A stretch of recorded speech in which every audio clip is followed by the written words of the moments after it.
Working yet? All right. Seems like a little.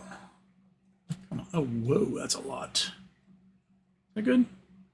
There we go. All right. Hello, everyone. Welcome. Oh, it's not a little too high. Right about. That's probably where it was before. Welcome, everybody.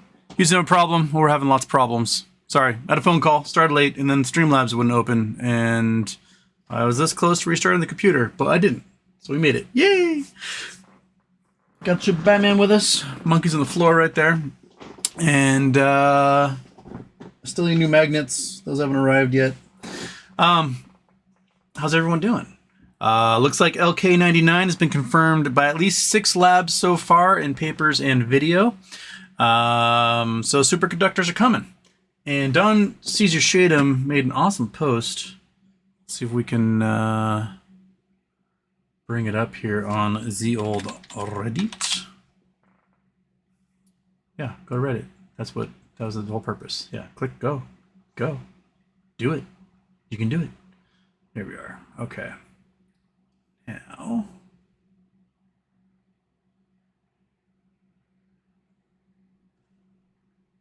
Is that what we want? Is that what we want? Is it not? Okay. Boom. Okay. We'll get to it in a sec. Everything else is kind of moving along. You guys get to see my new fantastic elbow brace you get to see for like the next 6 months because I gave myself tennis elbow by destroying blackberry bushes. I'm not allowed to weed anymore. Anyway. Do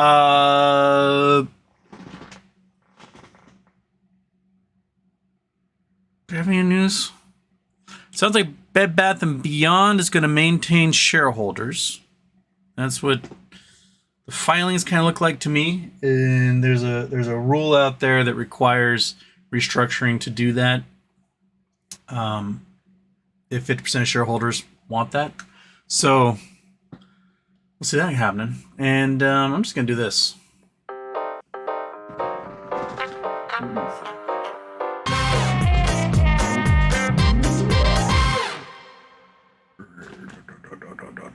Scratch that loaf.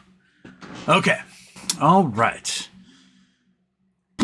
Off. Nighttime's off. All the offs. Everything's off. I've had enough happen today that we shall. We're just going to go to the comments because I don't know what direction I'm going on today. Skull Emily first. Skull Emily took 338 tries, but I did it. Congratulations. Indicated Raws in there. Skull Emily, Houston. How many pets is too many pets? And do you feel cats benefit from more than one cat in the house? What about dogs? Well, I have 1 cat and 1 dog. The house has 1 dog and 3 cats. Monkey Butt's psyche seems to be crumbling by the minute. She's always been a fairly calm, cool, collected dog, and she's like having a nervous breakdown every moment of the day right now with this many cats in the house. Especially since the orange one really hates her guts. Every time Monkey gets near, it's and Monkey's like just starts trembling. The little kitten's adorable, but Monkey's terrified of it. But True Batman, Monkey's the only cat True Batman's cool with is this guy right here. He is the ultimate calm, cool, and collected. And watching him play with the kitten and like how patient he is with the kitten, he's like built. He's built to like love everything. He's such a sweetheart. But dogs, Monkey's lived with other dogs. She lived with Snoopy, and I think she knew that everyone just hated Snoopy. she was like, oh my god, this dog is so stupid. Snoopy was a lover as long as you were a person. If you were an animal, he wanted to murder. But like other people I know that have multiple dogs are just are best buddies, and they just do everything together. I think Monkey is more meant to be an only child. While she's not cuddly, she does get super jelly and does not like other people giving attention to other dogs. She's like, but you're supposed to give attention to me, and then I go like this, and that's the rule. But dogs are like pack animals. They love having other dogs around. I'm not sure about cats as a pack. Pride. Yeah, cats and prides are only lions.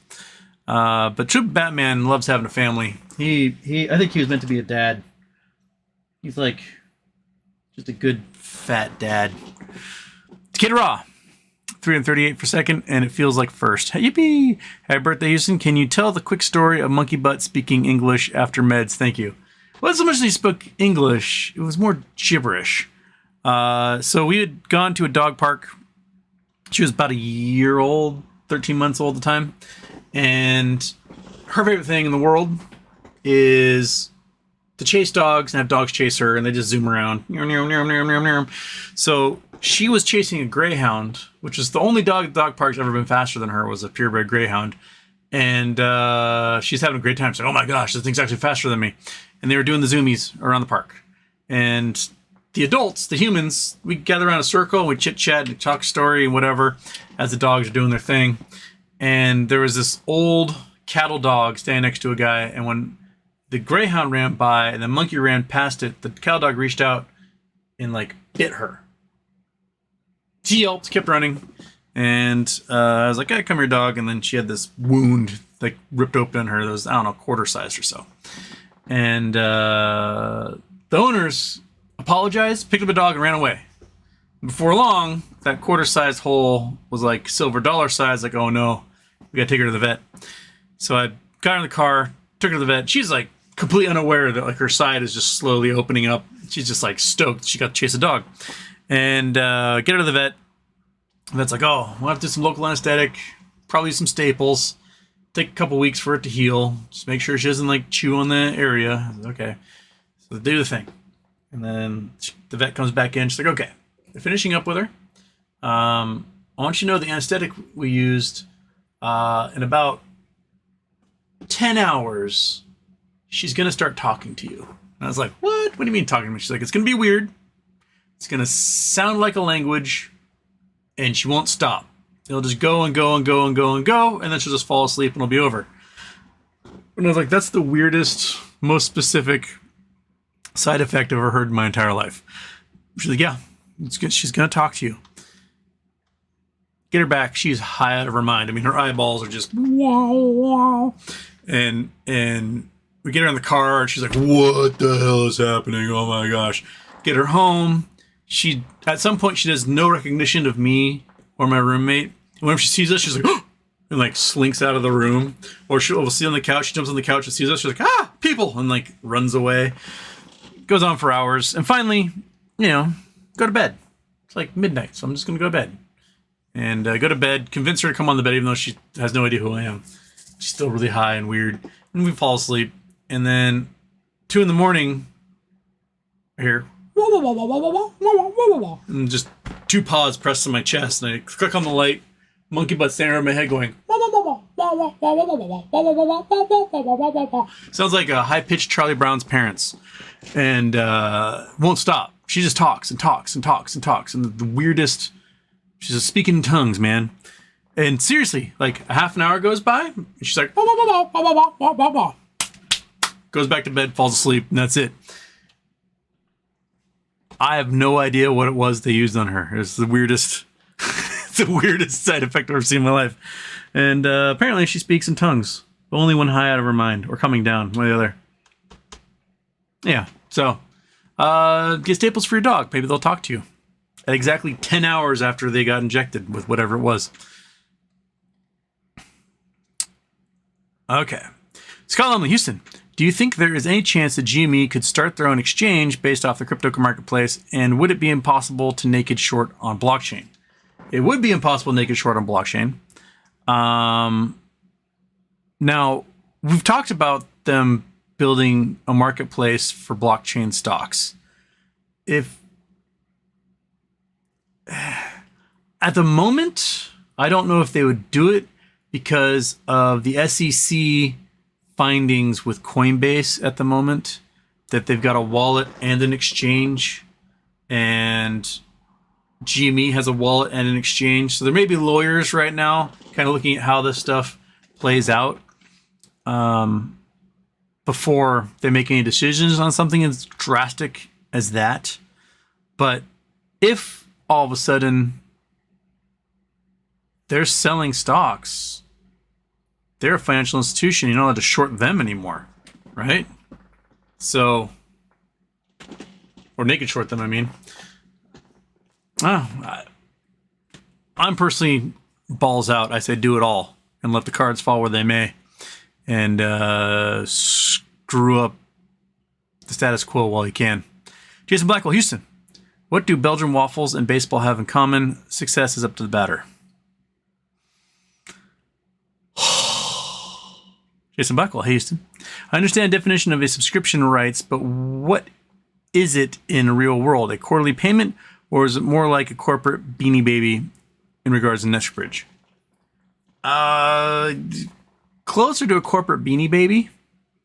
Like, it's not, you're not getting cash, you're getting a stock in a company that's doing work. It's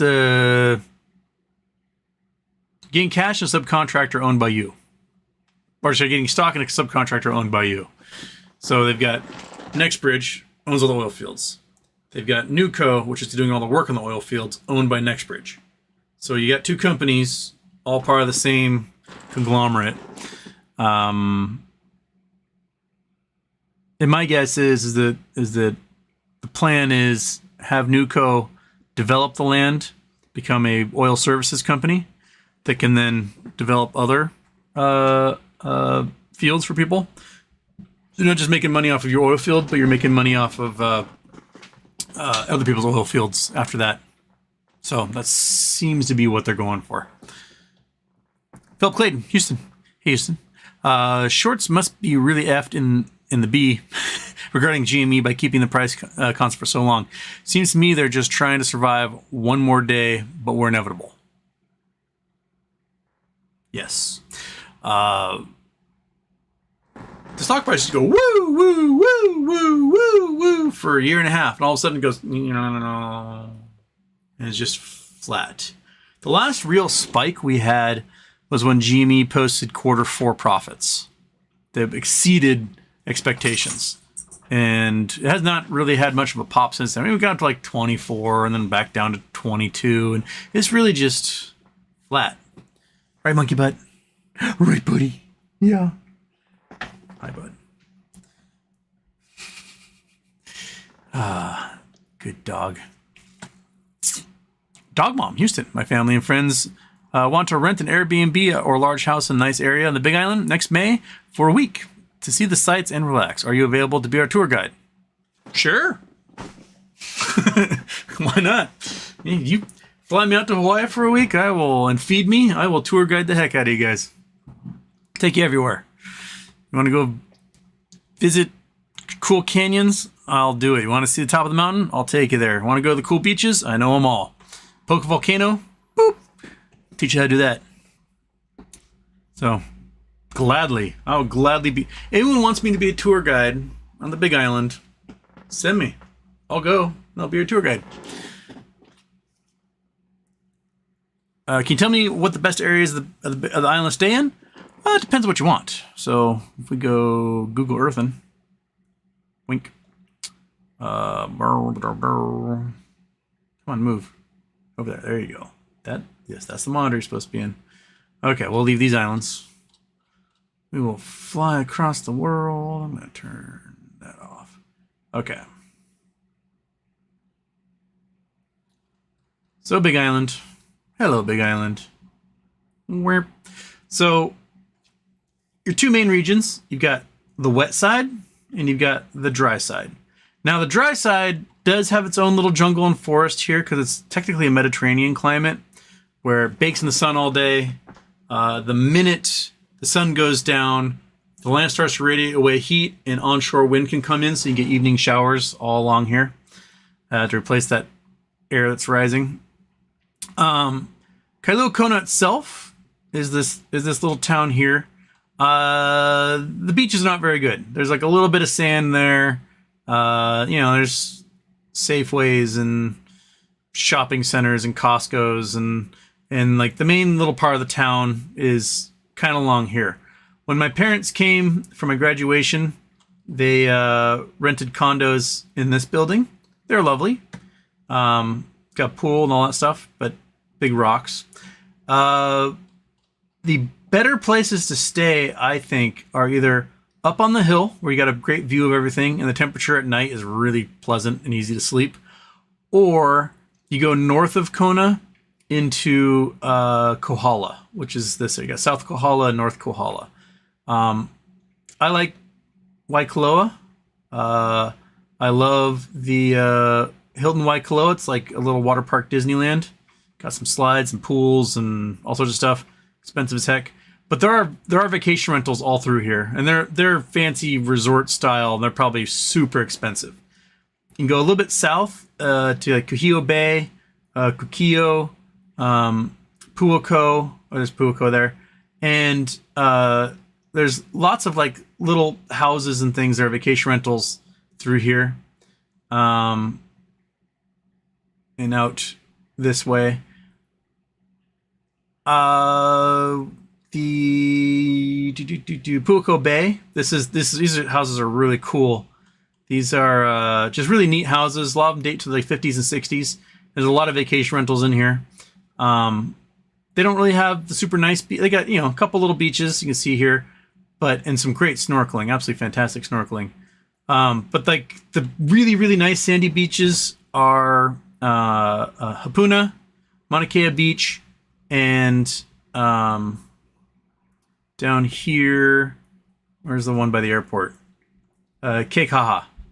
This one, in the past, you need 4-wheel drive to get there, but it looks like they graded the road, and now anybody can get to it. So I look at places like that if you want like sunny, beautiful, but it's pretty pricey. If you go, you can go to like Hawaii, which is really hippie. Honoka'a, which is it's beautiful jungle, but it's really wet. Waimea is cowboys. These are where cowboys are. And you can see here the line that goes across from wet side to dry side. Literally the clouds just evaporate, and then it's like 100 million degrees here, and it's pissing rain here. Waimea is like rich cowboys. And then Hilo and Volcano and Puna. Like, don't stay in Puna. Puna is I mean, you can visit, but it's really hippie, really methed out. A lot of people living in like shipping containers and stuff. There's some cool little places in Volcano to stay, but if you're staying in like Volcano, you can do the Volcano thing, but you are so far away from beaches, you're so far away from anything else, that's like stay for a day type place. Hilo is the big city. It's not touristy. It rains. There are things to see. Like the Imaloa is really cool. It's the Astronomy Museum and Hawaiian Cultural Museum. There's the Tsunami Museum. There's some things to see in Hilo, but it's not really worth spending more than like a day. Between like going to the volcano, hanging out in Hilo, you get 2 days right there. But I would stay on this side of the island. It's sunny. It's nice. The beaches are there. There's resorts and restaurants and all sorts of things. Captain Cook is nice down here. Kealakekua Bay. This is where the Captain Cook Monument is, and really, really, absolutely amazing snorkeling in here. Also, some of the steepest paved roads you'll ever see in your entire life. This is coffee country. Like everyone here grows coffee, like boutique Kona coffee. There is... Oh, the building's still there. There was down here a hotel that got built and then abandoned. Never like got finished. I think they may have torn the building down by now. They were talking about doing that. But I would look north of Kona and staying in one of these resort areas. Or if you're going to be in Kona itself, being a little bit south of downtown in here. Just better. there's a couple of beaches this way. There's Magic Sands. There's Turtle Beach. Turtle Beach is kind of more locals. I would just kind of avoid that one. But yeah, you know, best thing to do is you pick a spot, you stay there for a week, and then you just adventure from there. Because everything is, you know, at most a couple hours away. From here to see the top of Mauna Kea, it's probably 2 hours. From here to get to Hilo, 2 hours. From here to get to South Point, maybe 2.5 hours. Here to Volcano, probably like 3 hours.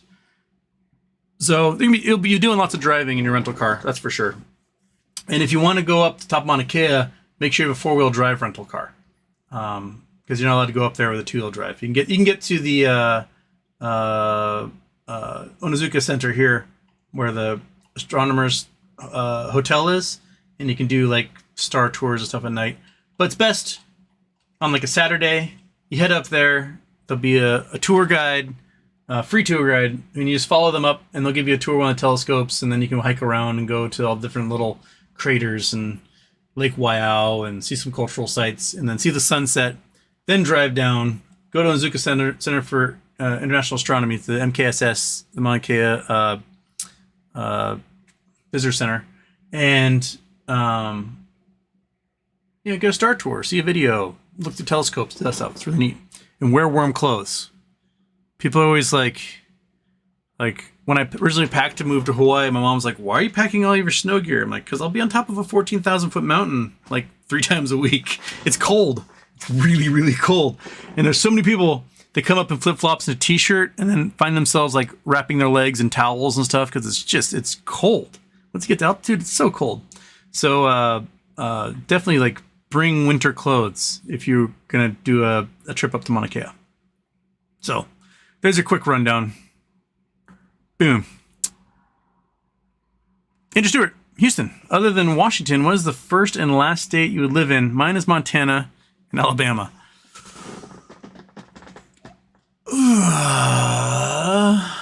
Where would I live? I like being near the ocean. I really like living in San Diego when I went down there for school originally. So I'd probably say like San Diego, California as one. Last? I mean, I'm sure every state has its qualities, and every state has areas where you're like, fuck this, I don't want to be here.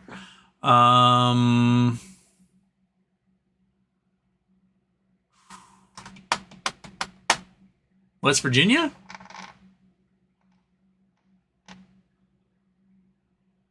Maybe? I mean, there's spots in West Virginia that are lovely. But there's also an opium epidemic that is absolutely ravaging the entire state. And if you're from West Virginia, I apologize. I'm sure there's things that I would love in your state. But you guys just have been having a lot of strikeouts recently. You're not down to terror. not too many base hits happening in West Virginia at the moment. We Wild. Hi, buddy. I'm off to bed. I'll watch it tomorrow. Any news on No Labs? No Labs is doing earnings report coming up. I remember which day I got an email from them. I just kind of blurted out of my head. That's the only news I have from them at the moment. Philip Clayton. They need to rename the stock market. Ken Griffin requires the share price of this particular stock to be blank. It's all Fugazi. No sell for me at all at this point. Yeah. Jason Blackwell, Dog Mom, when you get to Hawaii, don't laugh. Just give a low ha. Oh my God. Scott Paul in Houston, checking in from Ibiza. Search Zaro at Zaro Agriturismo. Agritourism? Molto bene.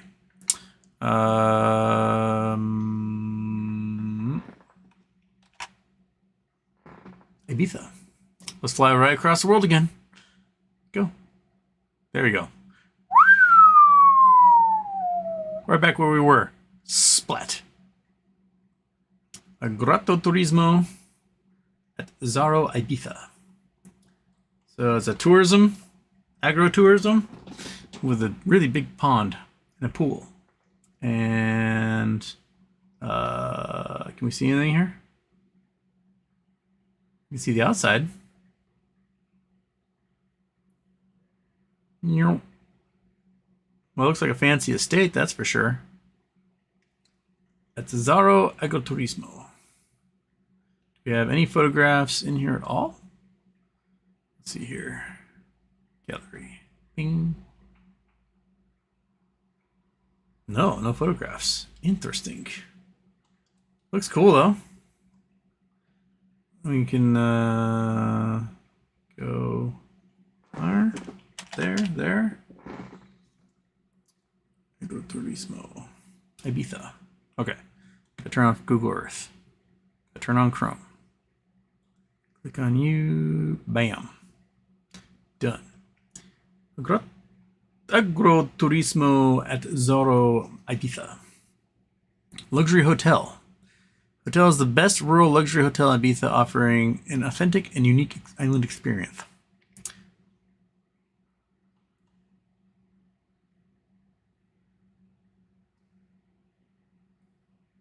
Oh. Magical stay with unique authentic style and glamour. The best and most loved agroturismo and luxury hotel Ibiza. Looks pretty fancy. Spa and wellness. Dining. Vegetable garden. Wedding and event celebrations. There's evil bougainvillea all over the place. Most beautiful evil thorns I've ever experienced in my entire life. And trying to kill one of these bushes is nearly impossible. And will just tear you up.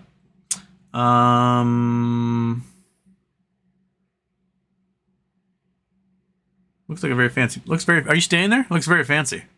Very, very fancy. Well, speaking of which, I forgot to get to Don Sees Your Shaydim's thing. So let's read about Don Sees Your Shaydim's quick dive into possible superconductor benefiters from the LK99 situation. Okay. Is Don Sees Your Shaydim? Here's a list of all the companies that are or can be involved with the superconductor industry.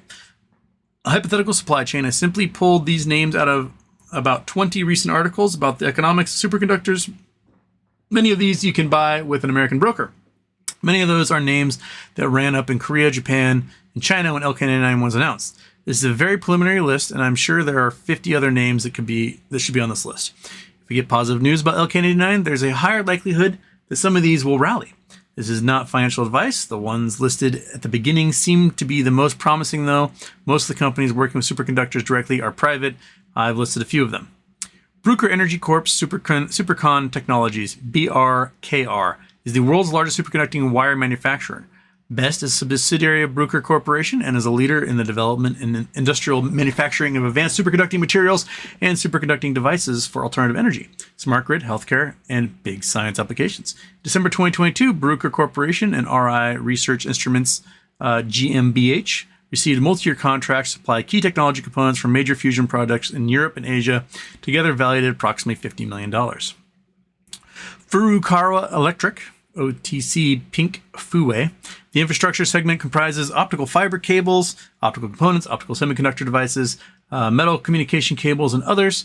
The functional products segments provided cable pipe link materials, water supply and hot water supply, pipeline materials, foam products, tapes for semiconductor manufacturing, electronic parts, heat dissipation products. Their subsidiary Superpower, which is based in Schenectady, New York, I can never say that name right, where GE has its headquarters, has been the world's leading developer and producer of second-generation 2G high-temperature superconducting HTS wire for nuclear fusion, particle accelerators, and precision analytical instruments.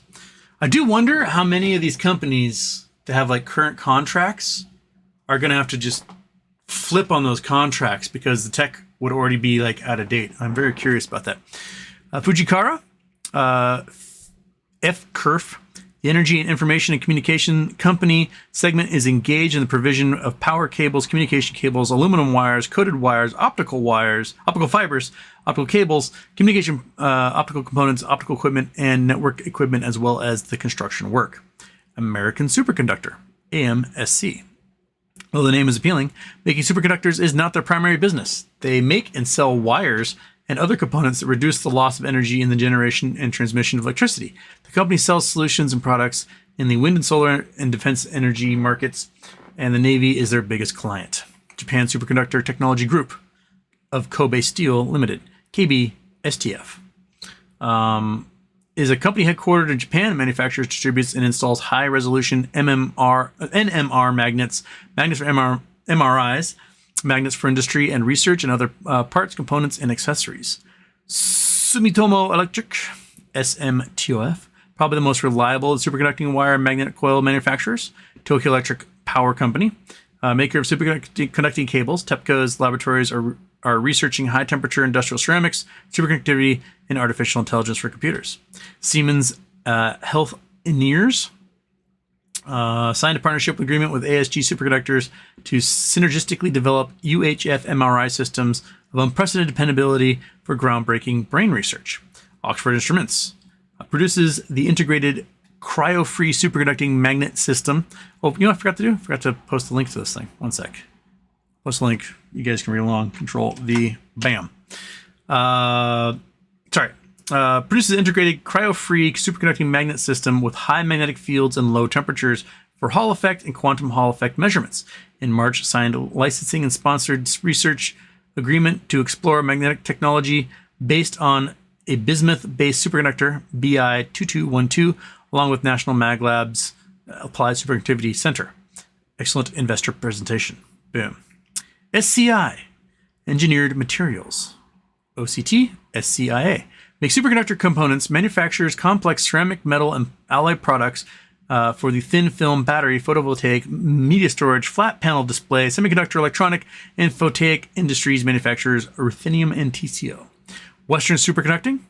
Western Superconducting Technology manufactures and distributes advanced materials like high-end titanium alloy metals, high-performance superalloy material, tantalum materials, superconducting materials, and other related products. Is the only commercial manufacturer of low-temperature superconducting wires, the only niobium titanium ingot rod in the world. ClearDay, healthcare robotic companion, a wellness company, acquired Superconductor Technologies Incorporated, SCON.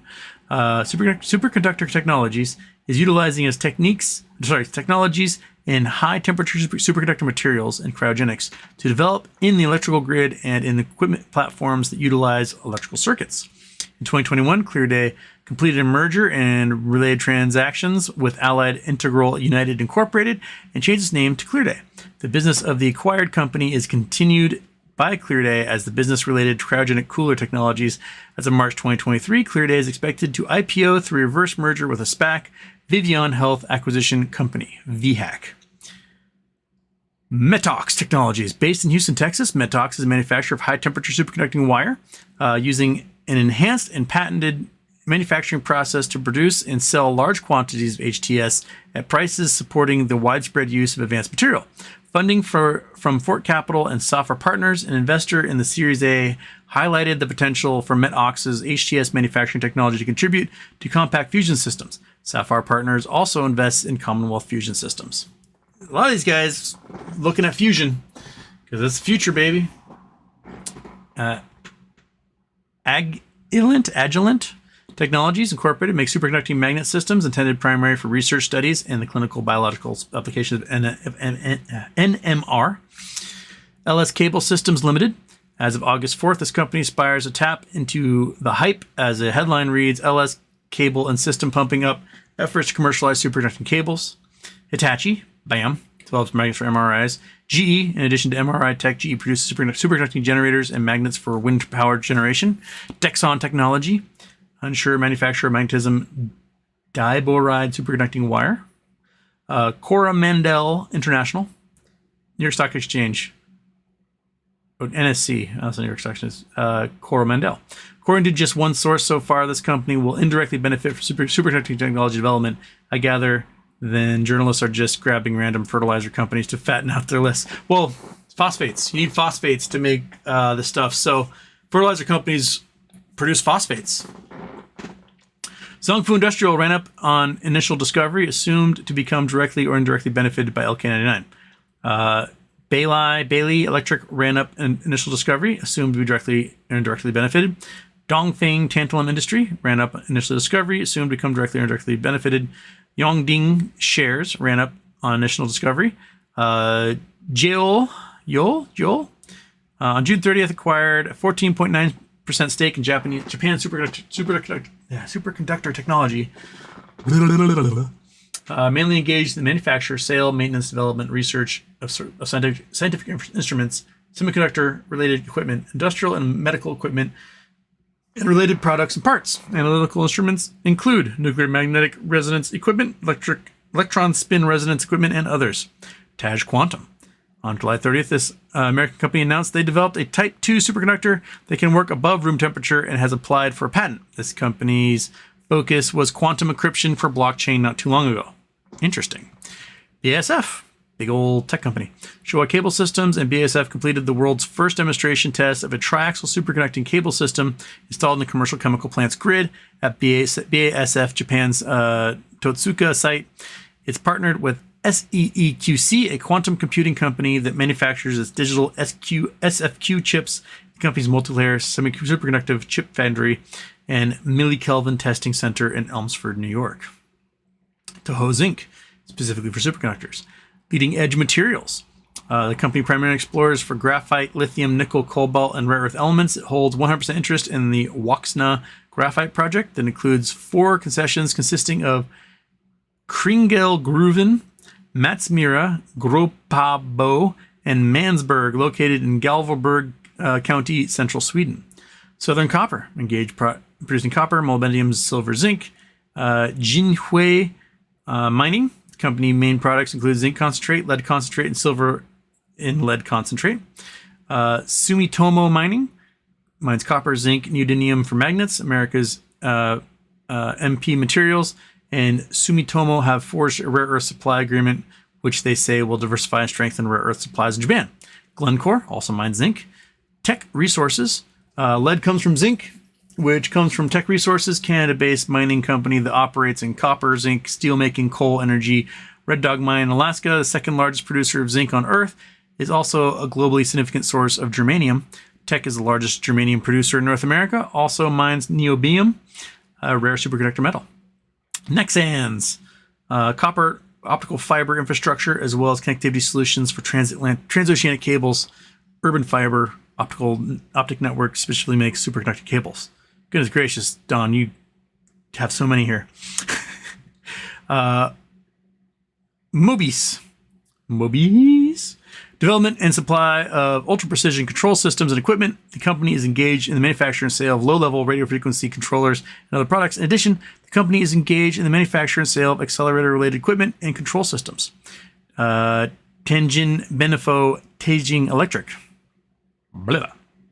has a stake in Beijing Innova Superconductor Technologies. The company's main products include electrical machineries and equipment's mutual inductors, amphenol connectors, pumps, iron minerals, cokes, superconducting wires, observation elevators, and ancillary products.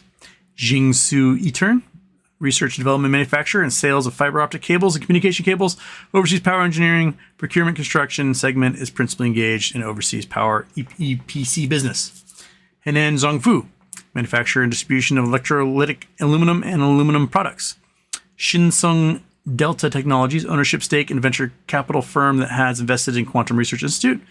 Duksung, electronic materials such as thinners, photoresist strippers, and polymer removers used for semiconductor chemicals and others.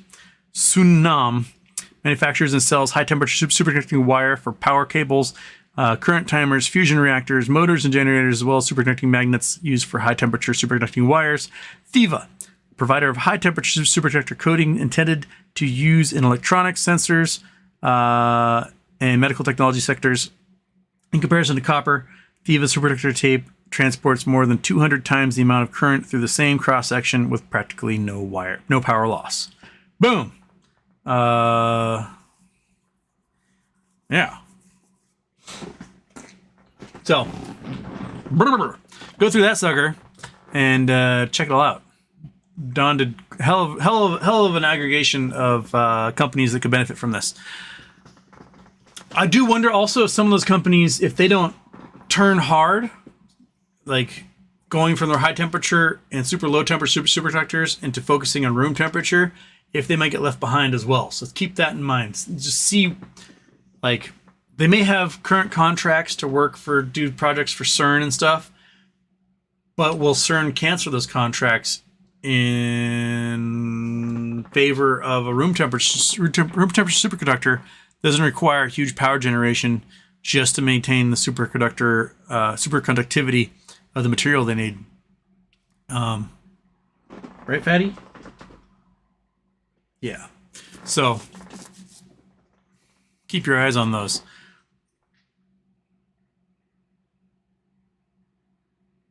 I wonder who's going to win. Like, we know how to make the stuff. You take these powders, you mix them together, put them in a little vacuum tube. You bake that vacuum tube for 4 days at 1,000 degrees, and poof, somewhere in there will be just the tiniest little nugget of this LK99 material, and you can get through it by just taking a magnet across materials, and the right one will come out. I wonder who's going to scale it and make a system large enough where we can get like a chunk like this to play with, or 10 miles of wire, whatever. Like, what happens if you make a bunch of this material, right? You make tiny little ingots, and then you reheat it and melt it to make something else. Does it change the chemical properties? Can you make wires out of it?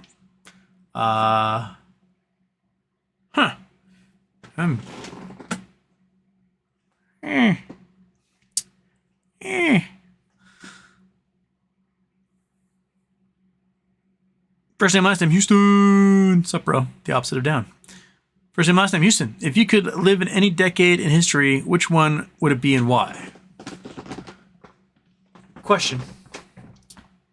Do I get to maintain the knowledge I have now, or do I have to grow up in that era, starting new? Because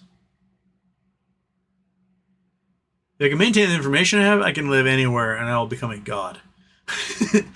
But if I gotta start fresh and I was like a dumb little baby in that era, I'd rather be now than a dumb little baby back when people's teeth killed them and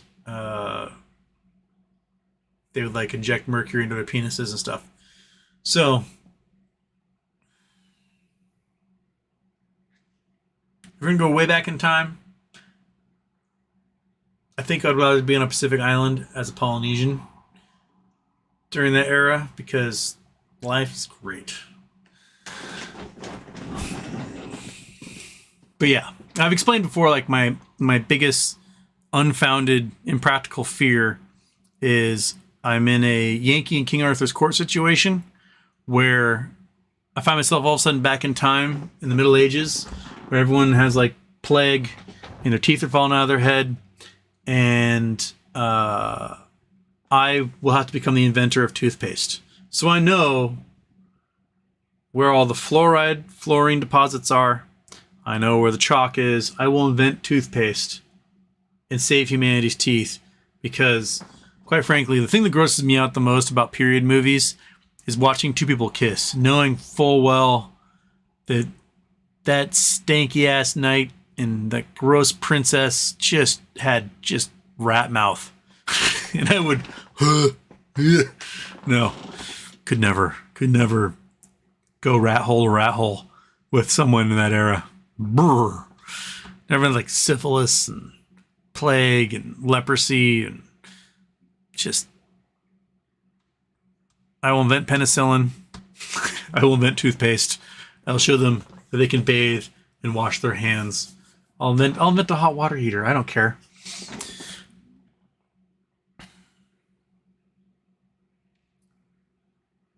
First name, last name, Houston. What's your favorite skateboard company? Mine were Alien Workshop and Toy Machine.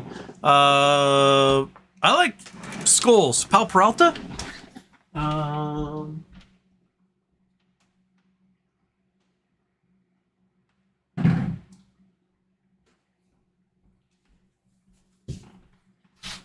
Old school decks, baby. Pal Peralta was what I loved. I got a collection of older skateboards, and if I see my garage sales, I pick them up. But yeah, I dug it. Moto built trucks, Pal Peralta, old school decks. I loved them. So, when I was 5 years old, my mom asked me what I wanted for Christmas, and I said I want a skateboard with skulls on it, and she got me the most kick-ass Pal Peralta skateboard with skulls on it that a high school kid, when I was like 7, snapped the deck. So sad. Had like the plastic brakes and the plastic grips, and it was so cool. Derek Kohler's for the Future Man reference. Rat hole to rat hole, definitely Future Man reference. If you have not watched Future Man, watch Future Man. The first season especially is one of the funniest fucking things I've ever seen in my life. What's with you making weird noises, cat? Huh? What's with those weird noises? Kirk Wilson, Houston.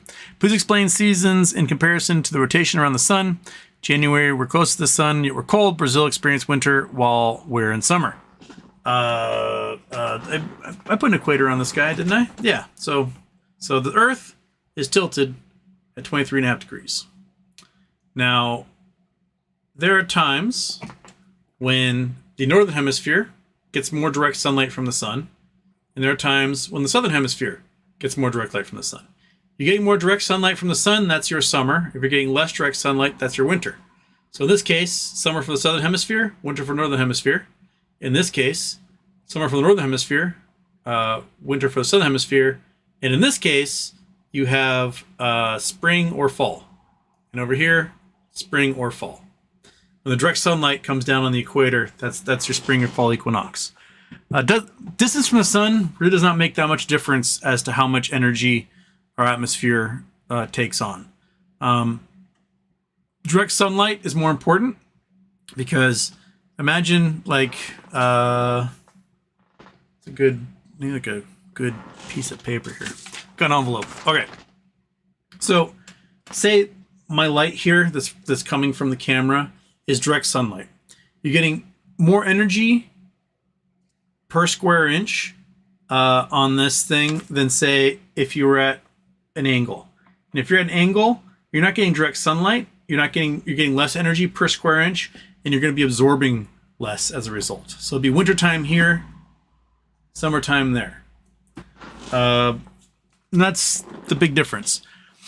Now, a lot of like climate deniers will be like, but the sun is further away in the summertime for northern hemisphere, and it shouldn't be hotter, blah, blah, blah.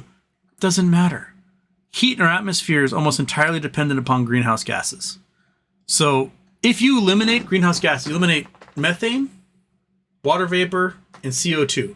You eliminate those from our atmosphere. So it's just oxygen, nitrogen, argon. Basically those three components. The average daytime high will be about 0 degrees Fahrenheit, or negative, what's that? 15 Celsius? I don't know. And the average nighttime low will be minus 170 degrees Fahrenheit. Because our atmosphere would retain 0 heat. That means any heat collected from the sun collects onto like rocks and things and immediately radiates away into space and never being captured by atmosphere. So the fact that we have like 0.04% CO2 in our atmosphere is the entire reason why we are an ice ball. If we didn't have that CO2, there would be no life on Earth. We would be Hoth minus life. So, you know, that little teeny tiny amount of CO2 makes a huge deal. And if people are like, oh, it can't make that big of a deal. Okay, put a teeny tiny amount of cyanide in your food. see how much it takes to really make a big difference for the 200 pounds of your body in that tiny amount of cyanide. It'll make a big difference. So, you know, there are sometimes things in tiny amounts can make a huge difference. And greenhouse gases are one of those things. And then you get the arguments. There's like the CO2 Council or something. There's an anti-climate change group, climate change denial group that's talking about how CO2 is good. CO2 is excellent. Plants need it. Yes, they do. But we're producing more CO2 than plants can absorb. Not only that, but the CO2 is sinking into our oceans, creating carbonic acid, which is killing off life in the oceans. And the Siberian traps, so if we go back to Google Earth here, we'll leave Ibiza. We'll head up to Siberia. Ibiza and Siberia. Okay, Siberia. Siberian traps are ancient flood basalts that was basically like, I don't know, 50% of what is now Russia. And so much volcanic gas got emitted during the Siberian traps that it raised the parts per million of CO2 like through the roof. You know, several times higher than what it is now, and created so much carbonic acid in the oceans that it killed 99.7% of all life on Earth. So the people are like, CO2 is good, actually. Failed to take into account that it will turn all of our oceans into carbonic acid, kill all the life, collapse the entire food chain, and then we all die. That no me gusta. I don't like. So yeah, don't do that. Then you got the folks that will tell you things like, single volcano in Greece produced 5 times more CO2 than all humanity. No, it didn't. It did not.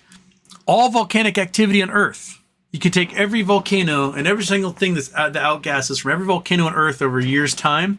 Humanity produces over 100 times more CO2 than all the volcanoes on Earth combined.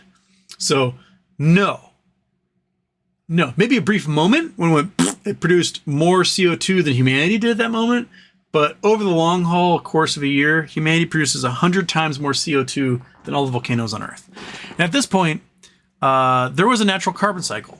You had fires, and you had volcanoes, you had things decaying, creating CO2. And the Earth could happily sink all that CO2.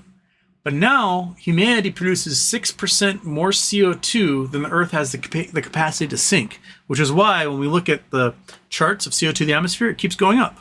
Because more CO2 gets packed in the atmosphere, and the Earth is not absorbing it through trees. It's not absorbing it through your grass. It's not absorbing it through seaweed and coral reefs and everything else. It's just not getting absorbed by it. And that's why it's wintertime right now down here, and they just sent temperature records. 100 degrees in Argentina in the dead of winter. Not supposed to be that way. They're supposed to be getting less sunlight than us. This is, they're 30 degrees south, which is the equivalent of being, here. They're 30 degrees. Imagine North Carolina and South Carolina at like 105 degrees Fahrenheit in January. It doesn't happen, does it? But that's what's happening in Argentina right now.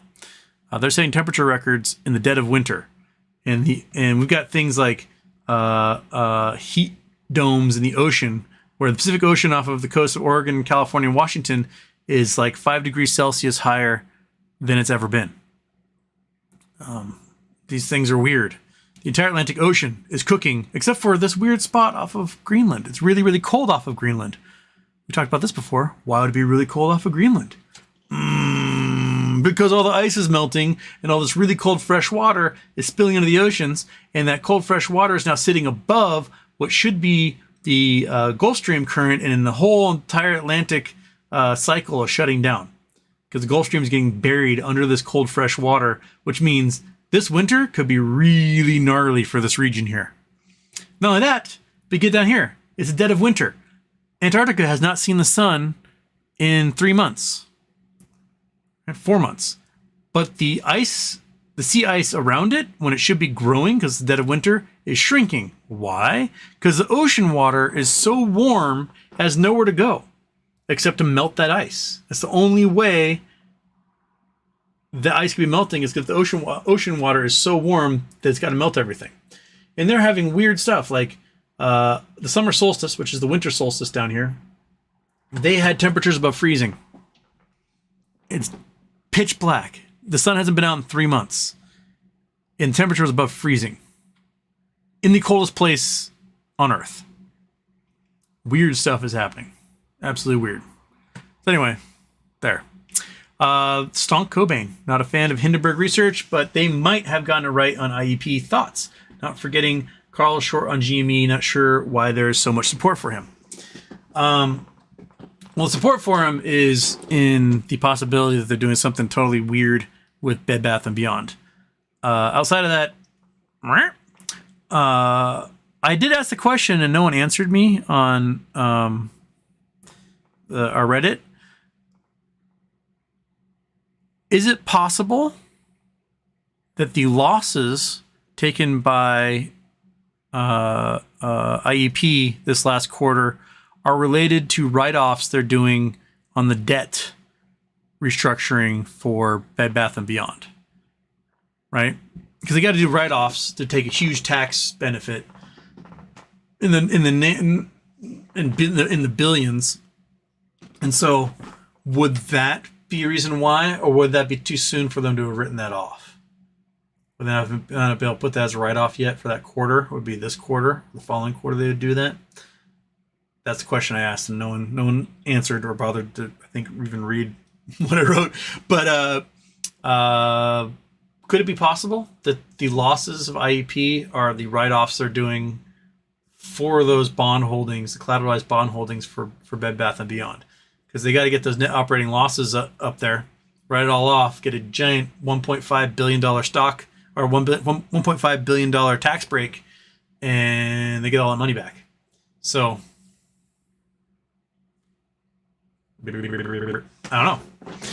But on the other side, Hindenburg may be completely right, and it's a giant scam. I don't know. Yogi scowling angrily in West Virginian. Well, you gotta scowl because you can't show your teeth. Got you good, you fucker. Okay.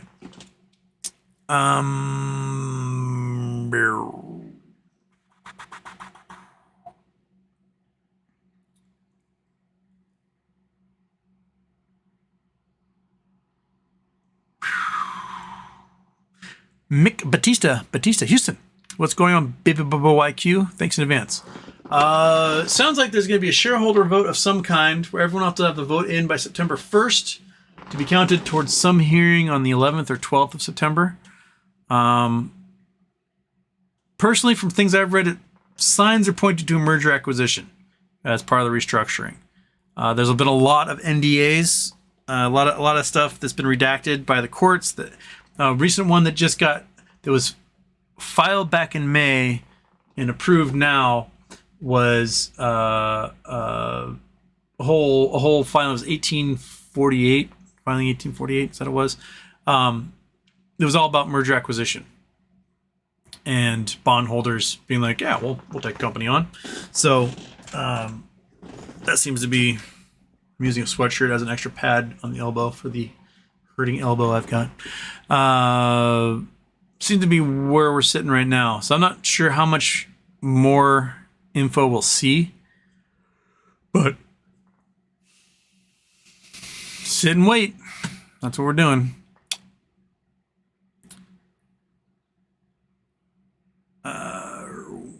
Bill Coin on GME. The day you don't check the price, think about it, text or comment on social media about it, is the day it goes up. Truth. Sees Your Shaydim. Hello, everyone. Hi, hello, Daphne. I'm back from Spain, France. I want to move to Barcelona. You were right about Spain. Michael Mystery. Dog Mom, if you only book a week, you'll hardly get unpacked and acclimated before it's time to go home. That's true. Michael Mystery lives, I think you're in Captain Cook, aren't you, Michael Mystery? Or somewhere down there. That's somebody to connect with. He knows the area well, too. First name, last name. Houston, my wife says she doesn't have any questions for you. Why is that? She knows.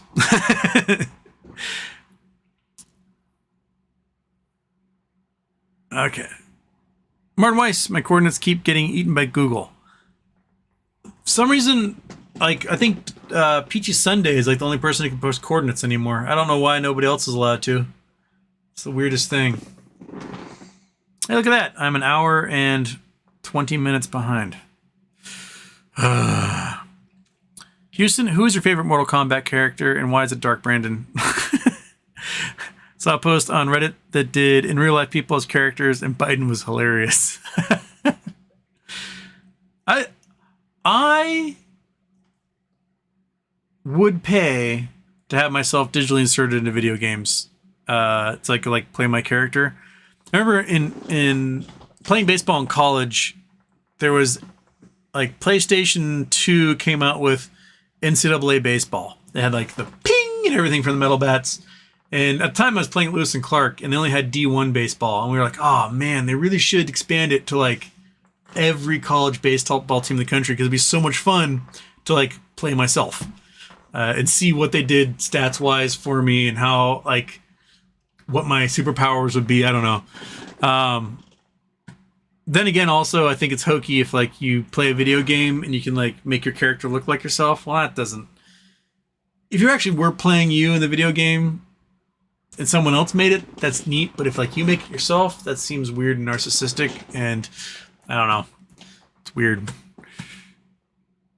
But I do think it's funny that one of the glitches in Cyberpunk was that your ding dong could hang out of your pants and flop around the entire time you're playing the game. That's funny.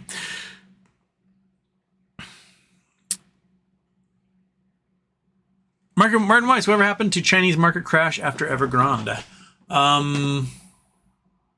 They're pumping it. China's printing more money than like all other nations combined right now. Thing is that they artificially fixed their currency to the US dollar, so they're not experiencing the inflation they should because they refuse to acknowledge it as a fiat currency. Yeah, so I think the government right now in China is basically trying to print their way out of this, and it's going to bite them in the butt by jacking prices even more and causing them to print more, and they're just going to get in this cycle. We call it the Zimbabwe cycle, which Zimbabwe stupidly also left the US dollar as a standard recently. And now they got the highest inflation in the world. If you remember back when Roberto Mugabe was still in charge of Zimbabwe, about 23 years ago, they had a hyperinflation crisis that was higher than even the Weimar Republic. We're talking like they printed a $50 million note, and by the time that left the printing press, it was worthless. And they had to print a $500 billion note. By the time that left, it was worthless. They printed a $500 trillion note. By the time that got out, it was worthless. And eventually what they did is they just made the US dollar their official currency, pegged their currency to the US dollar, and said, that's it.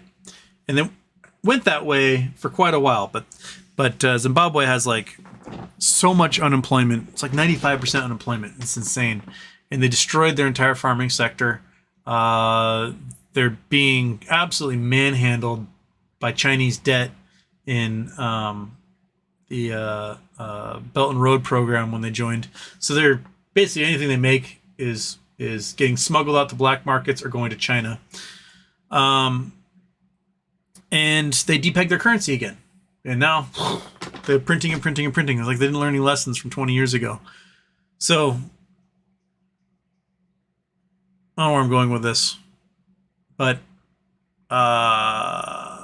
anyway, China's doing the same thing. They're printing like crazy, but they still have their currency pegged to the US dollar artificially.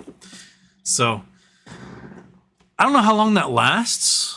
Like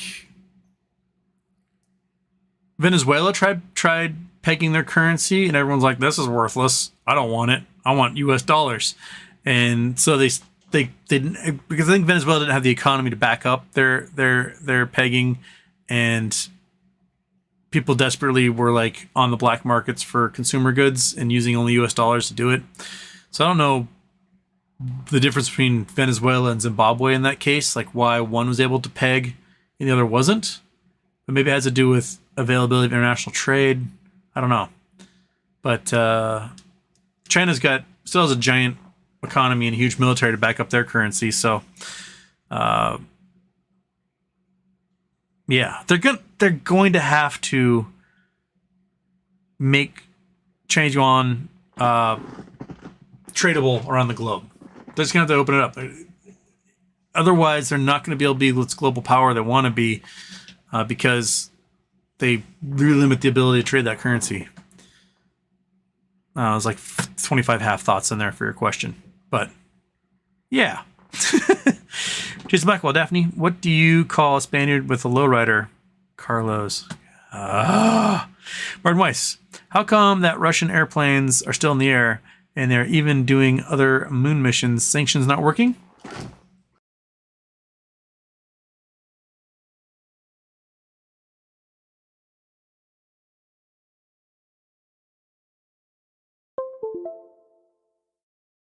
Okay.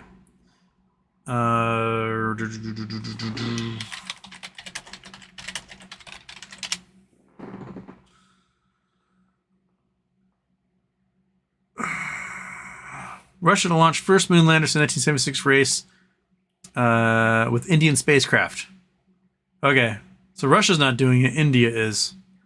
That's because India is not paying attention to any of the sanctions. They're getting tons of oil from Russia, and giving them tons of rupees, and then refusing to accept rubles back from Russia. So Russia has to spend the rupees back in India. So they're winning on this one.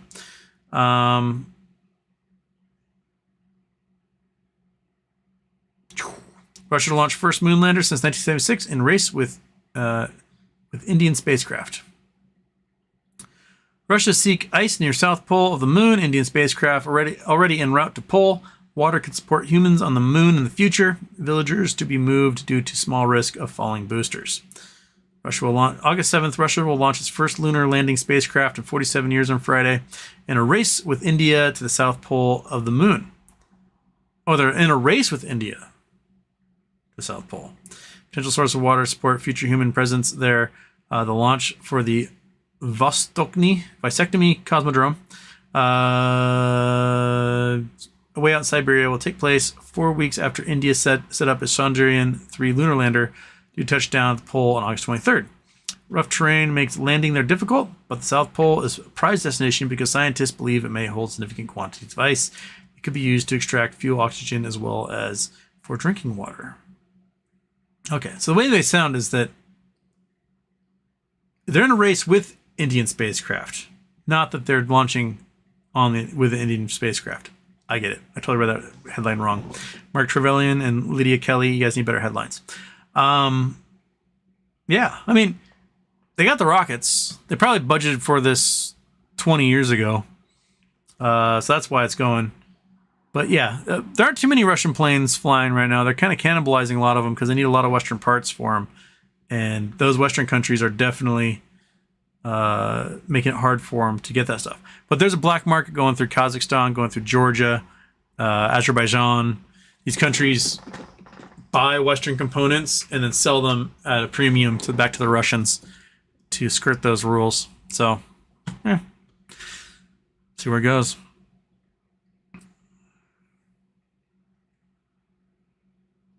Martin Weiss, who's your favorite SNL character?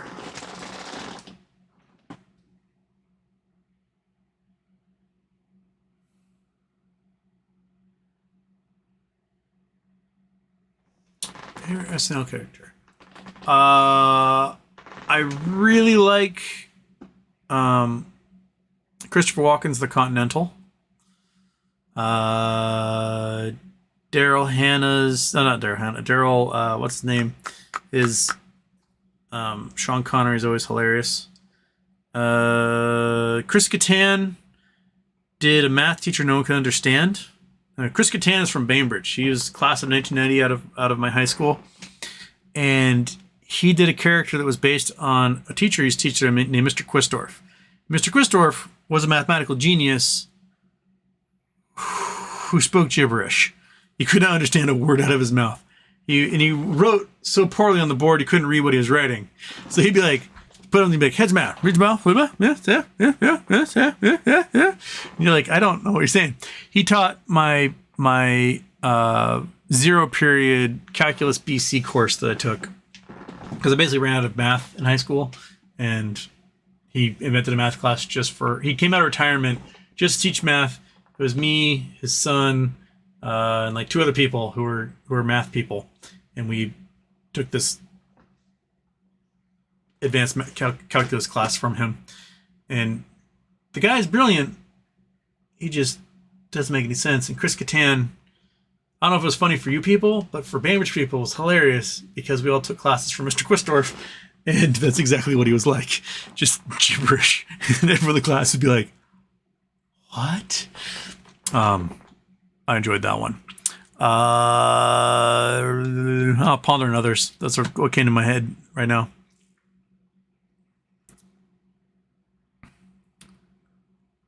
Jason Blackwell, I'll give a Russian joke, but I fear assassination. You want to fall out a window onto a pile of bullets? 19 years Siberia.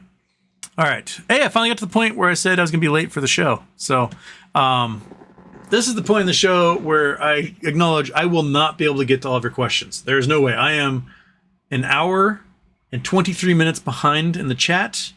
As a roommate says, when you get this far behind, tell them that if you want to make sure your question gets read, you have to send a super chat, and I will read it for show. Otherwise, I can only get to what I can get to, and I can't get to all of them. So, come on down to Super Chat City. Juan Castro submitted MMTLP DRS request in E-Trade on 7/27. As of today, the request has not been fulfilled. Anyone here successfully completed DRS? I've not gotten confirmation yet. I have a reference number for the order, but they said it'd be 2 to 5 weeks for me. So sit back, start off in the space. First name, last name, Houston. If there was one food I would beg you to try, it's Romanian freshly grilled meech, with a good mustard and cold beverage of your choice. OMFG, trust me, bro. Romanian meats.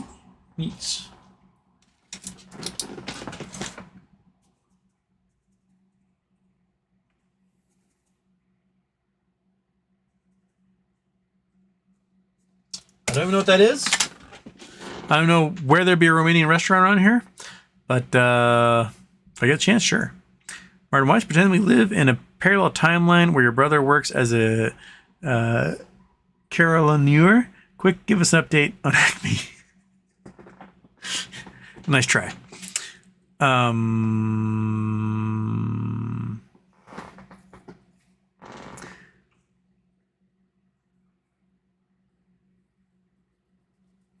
Not my name. Hey, Houston. Happy unbirthday. What's with all this bond shenanigans? What's coming due? Bloomberg talking head mentions it was subtly as the minor inconvenience, but sounds worse. Well, bonds are having an issue. So let's start with real estate. So people take out loans, buy houses, they buy the house. Then they pay back those loans, pay off part of the principal and interest each month for the next 30 years, and then the house paid for, good to go. The bank has title on that house until it's paid off as collateral, right, for on that loan. Okay, so you're doing a leveraged buyout of the home. Same thing happens with commercial real estate. So commercial real estate mortgages can be different. They can be interest only, and then you pay a principal after a set period of time. But we know commercial real estate's worthless. We've got examples of these retail investment trusts, these REITs, that are trying to basically give away office buildings they have. Now imagine you have a company, pulling this out my butt. They have a 30-story building in Tampa. And that building they bought for $400 million a few years ago. They've been paying interest on the bond, and they owe a balloon payment of $400 million starting next year. And the building's worth $100 million. And they're like, well, shit.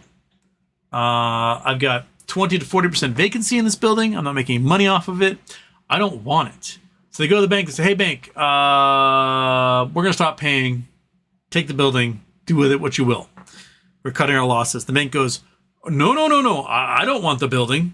How about we make the balloon payment to 50 years from now? You just keep paying interest. And the REITs are like, I don't want it. The bank's like, we'll cut the interest rate. We'll do whatever.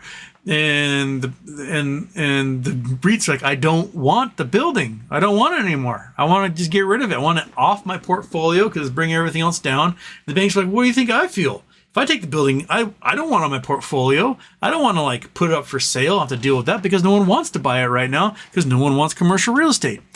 And so all these crazy deals are happening between all these regional banks trying to not assume control of all this commercial real estate because A, they don't want it, B, it's not worth anything close to what the promissory notes are for these buildings. So there'd be huge losses for the banks. And C, if they have to sell them, right? They're going to put out there, sell this stuff for auction, have real estate brokers sell it. The value is going to drop even more. So no one wants, this is a game of hot potato. No one wants to be in control of it. The REITs would rather just get rid of it, take a net operating loss, get a tax break on the whole thing, and just be like, we're done. Problem is that the banks use depositors' funds to buy these buildings. All right, that's what you do. You deposit money into a bank. The bank goes, thank you. Here's nominal interest for your money. We're going to take this money and we are going to purchase U.S. Treasuries. We're going to buy property via these loans for commercial entities. We're going to lend to people so that they can purchase homes and stuff like that. And now all that money depositors have given to banks is worth less the amount of money that they gave to the banks. And this is the entire reason Silicon Valley went under, was a lot of the loans Silicon Valley gave out, a lot of the bonds that they hold, were fixed rate, low interest, because a whole bunch of people bought property in 2021, 2022. And now the returns on those loans are so small, no one in the market wants them when they can go and buy bonds that are returning 4, 5, 6, 7, 8%. Why would you buy a bond that gives you 1% returns when you can buy a bond that gives you 8% returns? So the value of those 1% bonds went through the floor. And when there was a run on the bank at Silicon Valley tried to sell a bunch of those bonds at a gigantic loss, not producing enough cash to counter the run on the bank. So the bank went under, got seized by FDIC. That's it, they're done. Same thing's happened to other regional banks, First Republic, and so on. This extends to all kinds of bonds, to federal bonds the U.S. government has.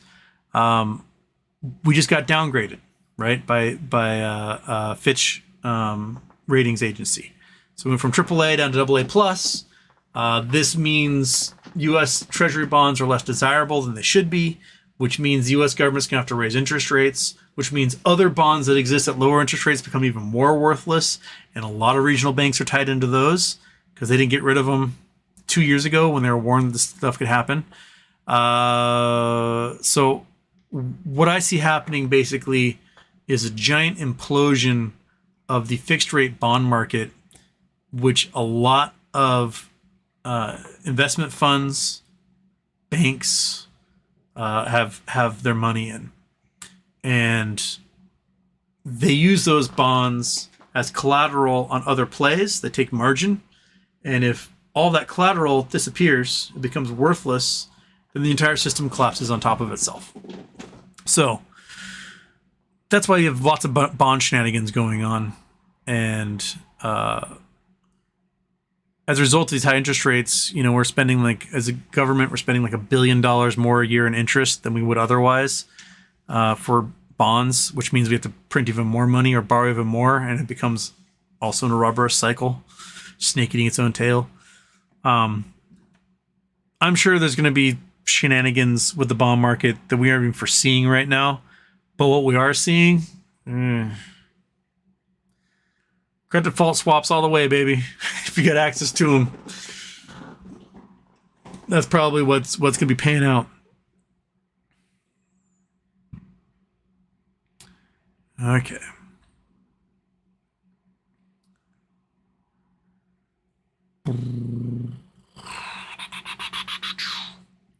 Citizen 54, PayPal launches US dollar stablecoin on ETH blockchain. This will only end well. Nothing bad could ever happen. And they advertise that the cash will be held in short-term bonds. So they're going to get guaranteed yields out of those. What if there's a run? What if the short-term bonds become underwater?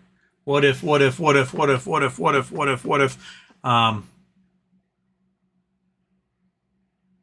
Oops.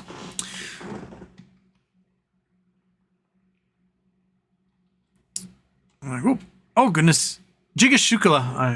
How did I miss your super chat? Know any good vegetarian places on the Big Island? Likely going with the family in December. Vegetarian on the Big Island. I don't know if the Garden Thai is still around. Like everything there was vegetarian except for their shrimp pineapple curry, which was delicious.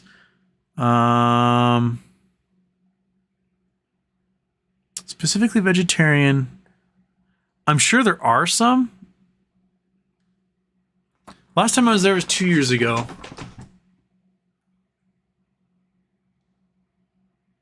I don't know if we went to anywhere that was specifically vegetarian. There's a lot of hippies, so there's going to be a lot of vegetarian options. A lot of Hare Krishnas that like can't cook stuff in a pot that touched meat. So there's a lot of those guys.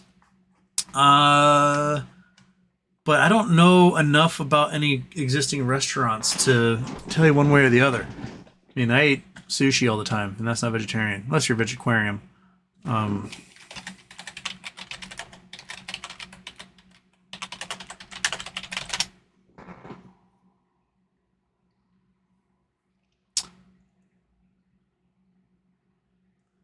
Okay.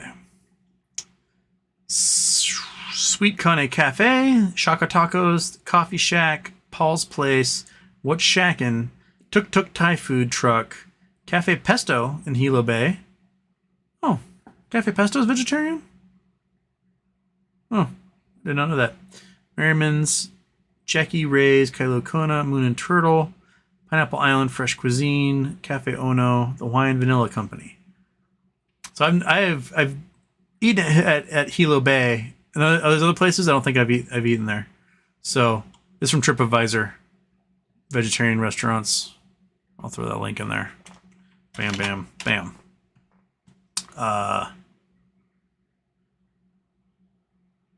Yeah.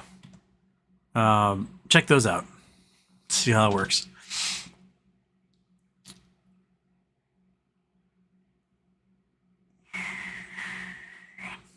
Where? Phil Clayton, it's a good thing I've got nothing better to do, Houston. Otherwise, I'd be extremely upset with you with your timekeeping. Yeah, sorry I was late.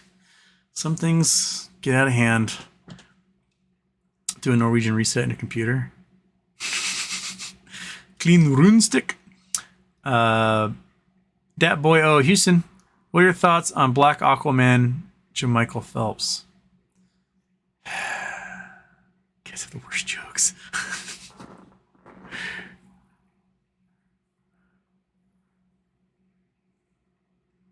Second shift. Can you once more give your in-depth thesis as to why No Labs is a good investment, as well as discuss their recent reports? Thanks. Okay. So No Labs, they've got patented technology, these radio frequency devices that basically penetrate the skin, measure the radio frequency of glucose, and like hit the resonant frequency of glucose that then bounces back to the receiver and lets you know what the blood content is of glucose in your system. So basically, it's doing the same thing that an insulin like finger prick or an invasive insulin measurer would do, or sorry, glucose measurer would do, but non-invasively using just radio frequencies. And they started out trying to use light, like visible light and infrared light, to do this, but they've had issues with people with darker skin.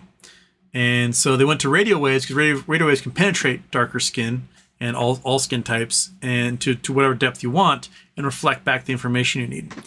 So they've got a patent on this technology.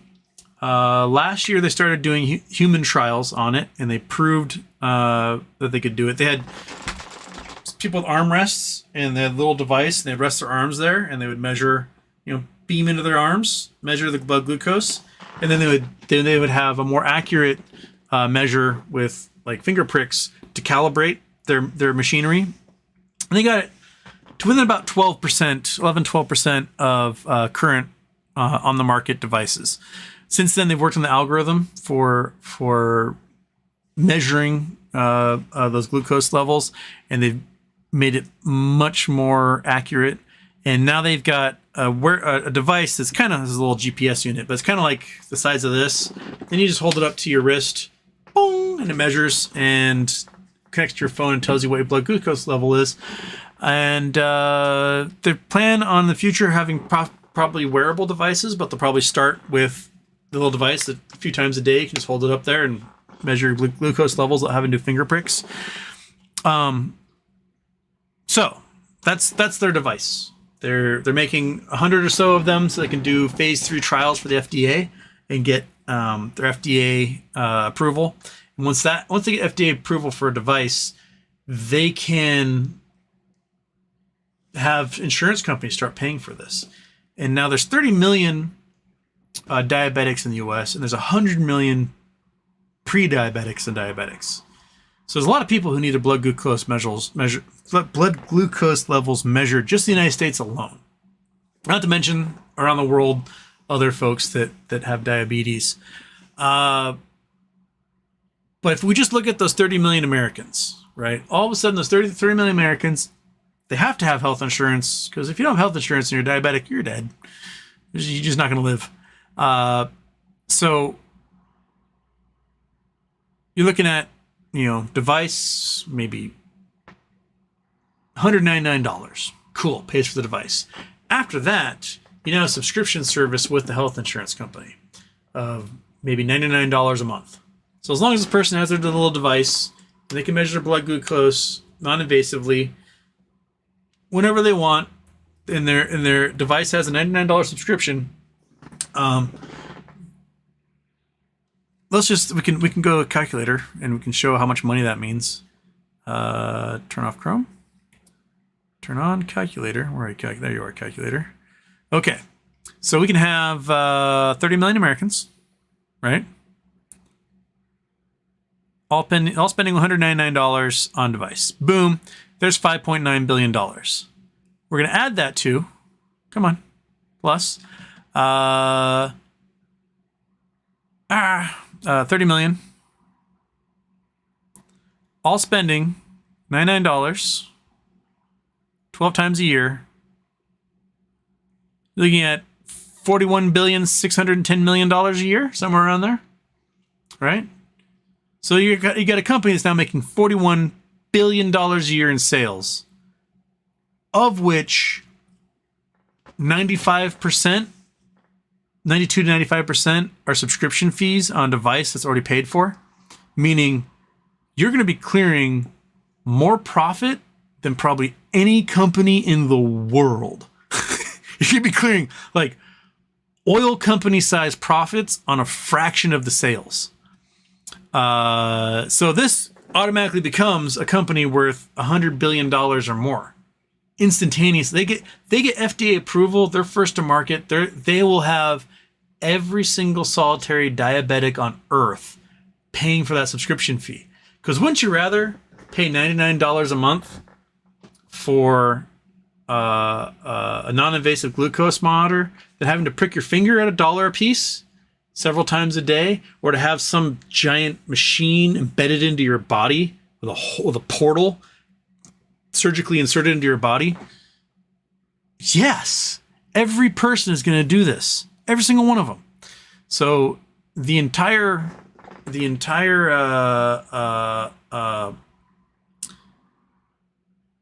future for diabetics is going to be in these non-invasive machines. Now, there are other companies who are developing non-invasive glucose monitors. It sounds like a lot of them are doing optical, which means if you've got darker skin, it's not going to work for you. I don't know what other devices are as close as NOLabs are, but I don't think any are as close as NOLabs is. I dropped my little fidget toy. So they're the big boys. They're going to be the first to market, I think. They've built actual devices. They've started testing them. They're going to have full-on human trials with their device looking to get approved. And by the end of the year, they should have 100 of them going. So that's why the stock at $1 now I think if they get FDA approval, could be $1,000 a share, $2,000 a share, etc. Because the company has like an $85 million market cap, and it's going to be a $100 billion company or more when they get FDA approval. That's the basic thesis behind it. Okay.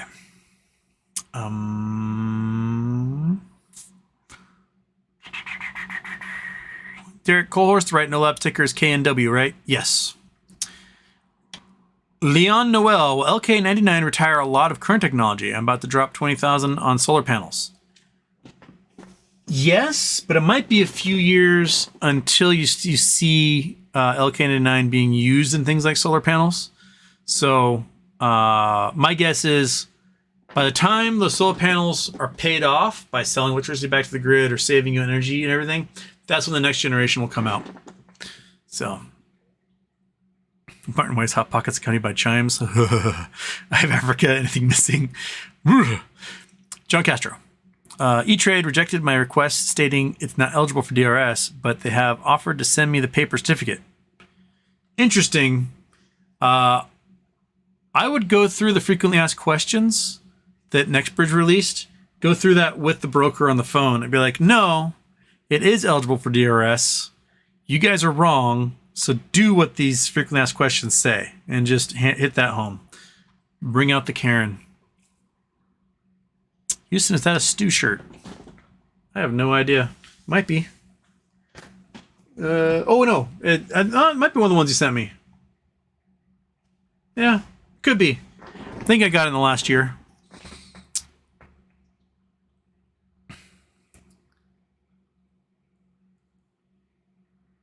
Citizen D4, family decides to attack black security guard. Boat full of people comes to rescue, stomps them out.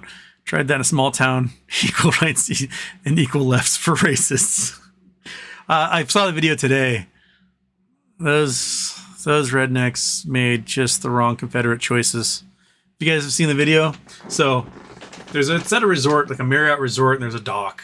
And there's a bunch of people that had been on like this tour boat, going around, seeing the sights, doing things.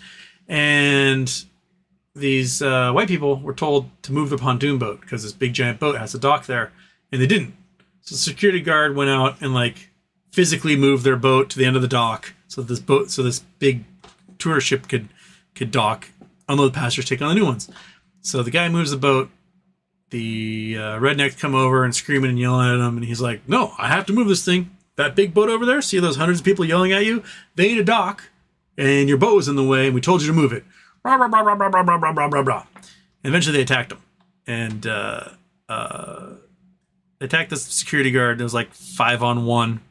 And some people came to his rescue. One dude dove off the boat, swam out to the dock, and to go help the guy. And then when the boat finally docked, the big boat docked, there were people just like, we're going to get these rednecks. And they came off that boat and just kicked the shit out of that family. Deservedly so. We're talking like folding chairs, dong over the head. The Confederates really have to stop trying to mount wars because you just aren't going to win. And you're just never going to win. So stop. Sometimes you just watch an ass kicking, you're like, good job. Some people just need it. They need to experience repercussions of just being aggro douchebags and getting your ass kicked by several hundred people coming off a party barge. I think that'll do it for you. So, yeah, just although nobody can land a punch in that entire group. a lot of this going on.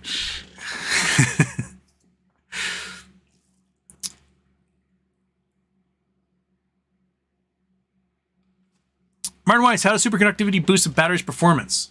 Well, for one, no heat loss. So it doesn't generate heat, which is a loss of energy in the system. So if you aren't losing any energy to heat because of resistance, you don't need cooling systems. You don't need to use energy to power the cooling systems.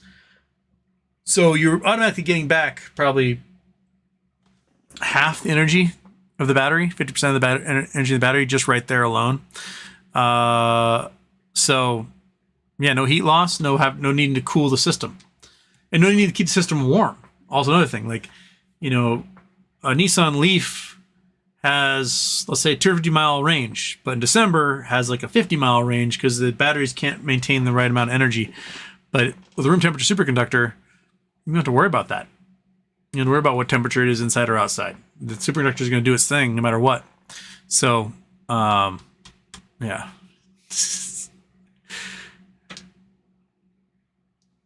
Daphne, if BBBY maintains shareholders, is that a good thing? A very good thing.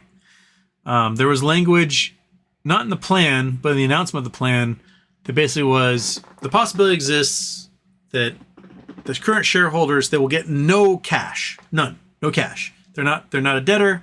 They're not getting cash from this stuff. All the cash is going to go to bondholders, whatever. But when a new company emerges, those shareholders will exchange their shares for shares in the new company. And I think that's what's going to happen. So, and yes, that's a good thing, because then you're emerging with a company with no debt, ready to take on the world and do whatever. J-Dog, go Mariners. Go Mariners. 4-game sweep, baby. Daphne, poor Snoopy's lovable. Snoopy was lovable, but my God, was he an annoying doofus. My stress levels are like so low. I can take Monkey for walks and not have to worry, like, see other people coming and have to like hide up someone's driveway and hope and like try to block Snoopy from seeing the other people and their dog. I don't have to worry about him snapping a leash and going after a neighbor's dog. It's just, right, little fat boy. You get to hang out here with us because Snoopy wasn't trying to eat you all the time? Yeah. Blah, blah, blah, blah, blah, blah, blah. Look at that fat little nurples. Cat's got udders. Okay. Rizard Lagod, I can't. Rizard Lagodka. Did I say that right? Rizard Lagodka. How about Finger? Finger took a big dip, bounced right back. I think they finished like, what, 519 today? 515. So bounce around, bounce around, bounce around. Sitting at 517 right now. Hit a high of 537 and then dipped down to 494. And it seems to be doing this. When's the 18th? Is that next week? Yeah, so the 18th is next week. That is, so Theta Decay is probably coming in strong on my options right now, so I might want to roll over. I was going to try to roll over on Friday, and I totally forgot. But they got 2 weeks left until the next cycle of options come through. And we saw the price, try to touch $7 last week. So, see where it goes. What we want is a nice high close on Friday the 18th. Get a bunch of gamma for that Monday. Martin Weiss off to bed. Good night, Martin. I'm your friend. Aloha from Wahoo. So, how again does an AMC reverse split help us squeeze? How does it make shorts cover? I don't think it makes a squeeze happen. Personally. At all. Really. Actually. I think what it does is it raises money for the company, which is they desperately need so they don't go bankrupt. But as far as like forming squeeze, So you take all the apes, you make them AMC, and then you reduce it by 10, and then you have that number of shares. So rather than having a billion shares, you're down to 100 million or so. Then all those shares are now worth $40 a share. At that point, you sell several hundred million shares. The price will go, but the company will take in $4 or $5 billion, pay off a boatload of their bonds, and then emerge with the only debt they have being in leases for existing theaters. And they will likely be able to become profitable each quarter after they get rid of that debt, because a lot of the losses are paying interest on bonds that they have. So that's the entire plan. I don't think it makes the stock squeeze because they're going to be selling just a shitload of shares. I mean, if the stock's $40, they'll probably have to sell 110, 115 million shares just to, if it stays at $40, just to pay off their debt. If they double the float after selling 100 million and the price drops to $20, they have to sell 200 million shares. So expect to have a float back around 300 million when it's all done, back to where we are now, and a price at probably something kind of similar to where we are now. But they'd have no debt. So they could have positive earnings reports from that point forward. And then price goes up. But I'm not sure what the calculus is. Because at $40 a share,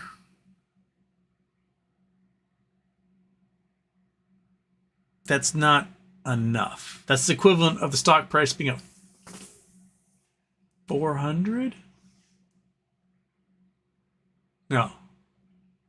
So you would need, you need the stock price to be around $400 to $500 a share for a lot of people to break even who bought in 2021, 2022. So I don't see that happening when they're selling 100 million or so shares in the market. Because Adam Aron's going to like pick one group and be like, do you want 100 million shares? And they go, okay. And he'll sell it to them, and then they're going to destroy the company from within. Short it right back down again. Because that's what he does. Says 54, Musk is already trying to back out of the fight with Zuck. Zuck keeps trolling him for being a coward. Elon, SATs, his neck, upper back may need surgery. Sure, Elon. Yeah, apparently Elon's like, you wouldn't hit a man with glasses, would you? Denny Motes, hey Houston, happy birthday. I haven't had a good win from the market in almost a year, even though the market has done well over the last few months. I really need BBBYQ to explode now. Ditto. Yeah. Come on, BBBYQ. Let's do this.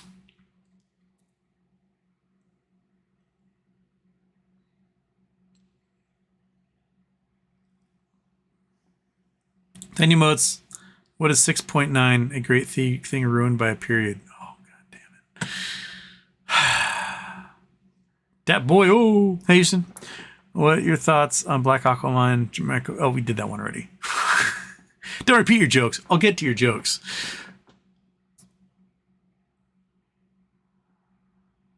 Dat boy, oh, Houston, what do you think of the Montgomery Alabama fight? Kick those white boys' ass. I like the one... So, the dudes went for the dudes, ladies went for the ladies, and the one lady just got thrown into the lake.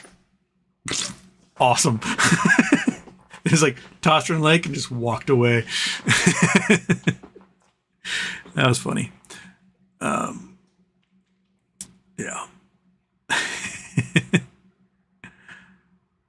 J-Dog, where can you get the best spam musubi? Pretty much any dine-in, drive-in that's in Hawaii will have a good one. They do those little bento boxes, just dynamite.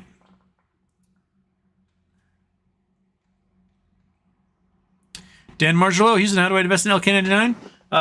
Rewind back to when we went through Don Sees Your Shaydim's post, and I posted a link there for you, so you should be able to go check it out yourself.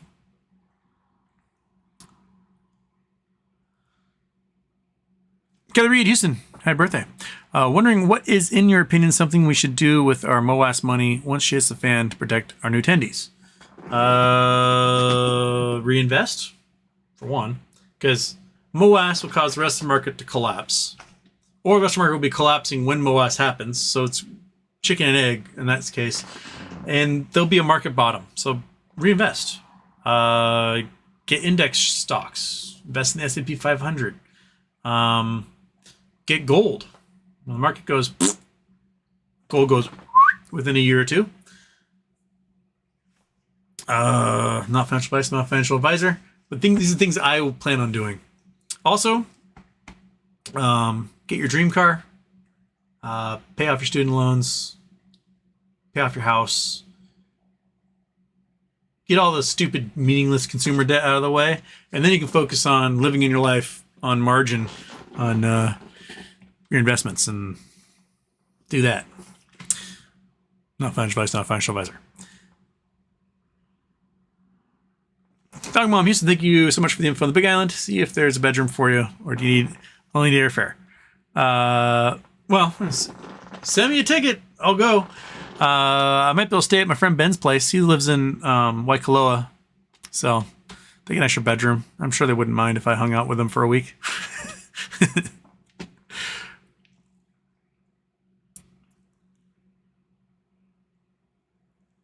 Dan Margelo, strange the government says we have alien tech, and 2 weeks later we discovered the Holy Grail for our energy problems. Are the aliens landing in Korea? Because the United States and England are the ones that are constantly seeing the UFOs. The rest of the world, not so much. There's a funny map I saw. It was a map of global UFO sightings.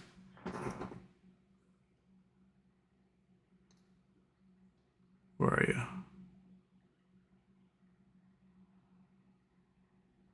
Where are you? Where are you? Map of UFO sightings.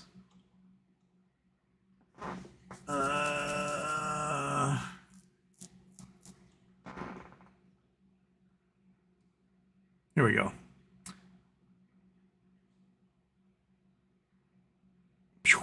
So, I can't really see that.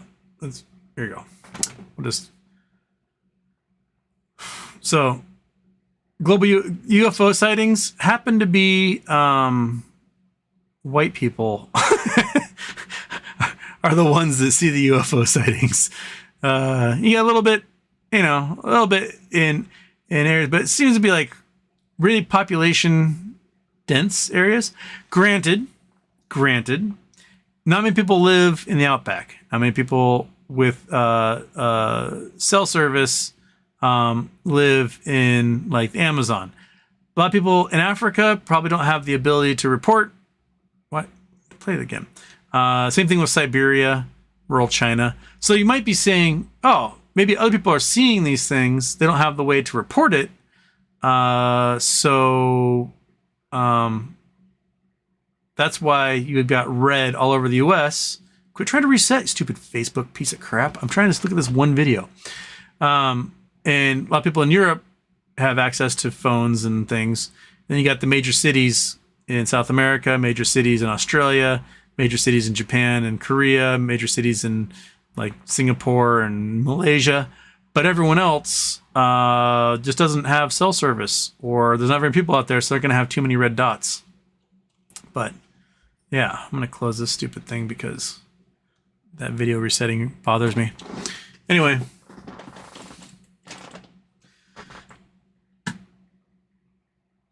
I bet the Koreans would make one hell of a great movie about an alien crash landing. You guys ever see Train to Busan? That movie kicks so much ass. Oh, they're going to make it an American version that's probably going to suck. But, yeah.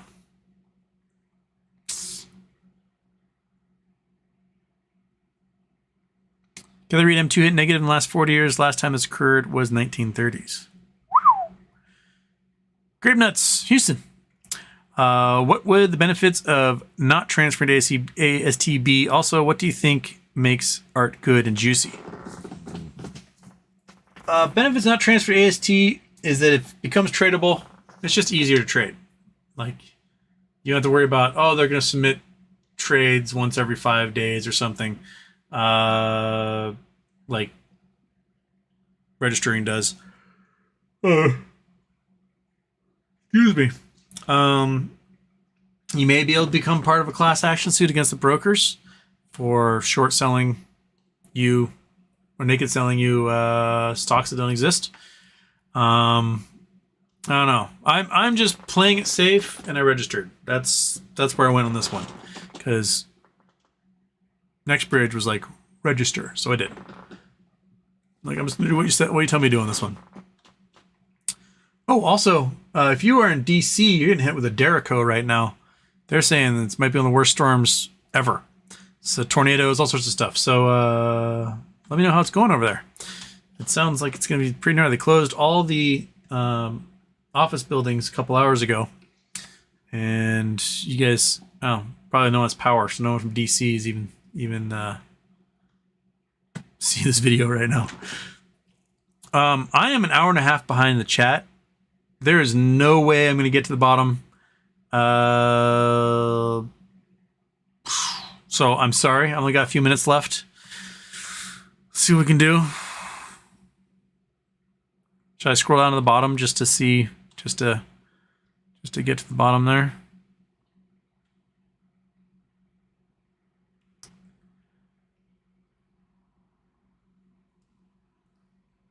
Okay.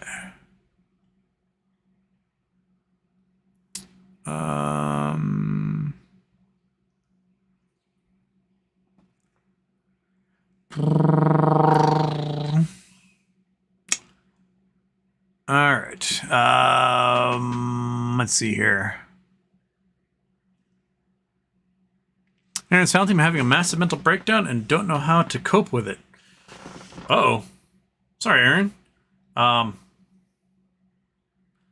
don't know solutions to that. What would be causing it? I don't know, man.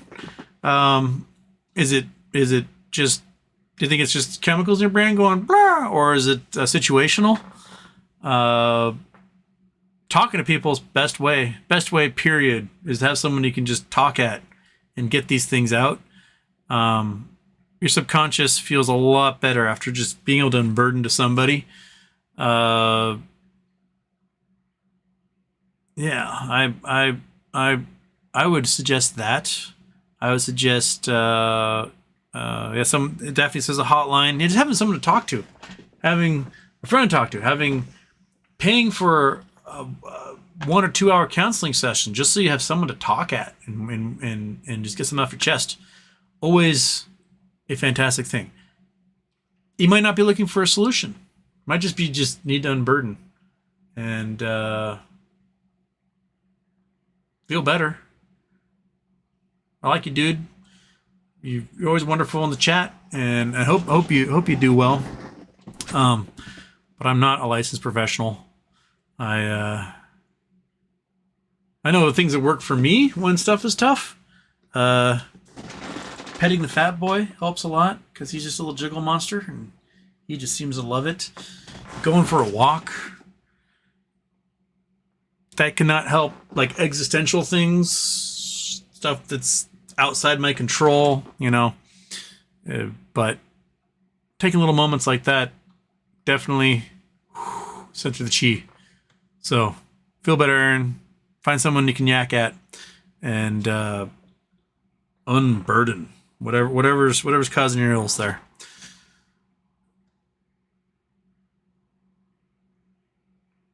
All right.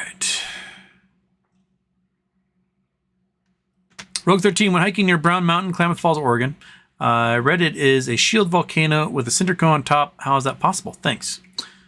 Brown Mountain, Klamath. There's a lot of shield volcanoes out there. So this will be our last one because then I got to get running. But oops, you're not Google Earth. You're Google Earth. There's a lot of shield volcanoes out here. And you can see the lava deposits from them. So shield volcanoes form from basalt lavas. There's Christmas Valley, Silver Lake, Paisley, Klamath Falls down here. So out in the desert side, you have a bunch of these guys, right? You see these black lava plops. These are just like what you see in Hawaii, basalt lava. Some of them a few thousand years old, some of them older. And these are cinder cones here. So these are cinder cones right here. This is Squaw Ridge lava field. Little cinder cones here. A lot of these lavas are oceanic basalts that came from flood basalts when this stuff was oceanfront. So this was oceanic plate lava coming through before these other mountain ranges got built. So the Cascades themselves are only a couple million years old. They're a very young volcanic range. Before they formed, this was the coastline. And this was all flood basalts from the Columbia River flood basalts, just like those Siberian traps I talked about. This is one of the larger flood basalts in the entire world. We're talking several 100,000 square miles, up to 2,000 to 5,000 feet thick. It's enough to cover the entire Earth in lava, of several feet thick in the end. And so we go to Brown Mountain itself.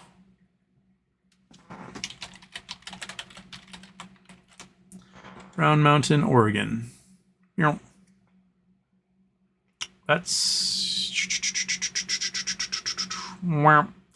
There you go.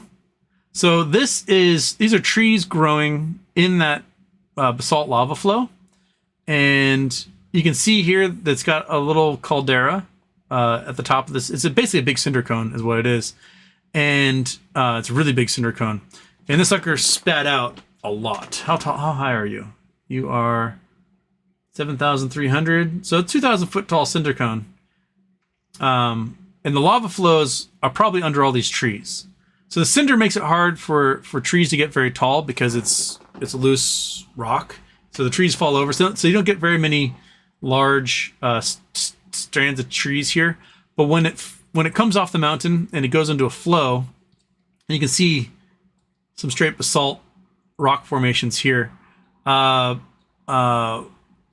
it gets into a flow and once the nitrogen fixers start getting on those rocks, it easily starts to create soil and the trees grow over them. But yeah, this is definitely basalt. You can just kind of tell from it.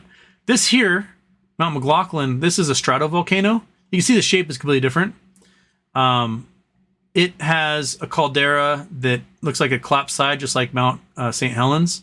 And you can see this flows and landslides from whatever cataclysmic eruption or slide it had.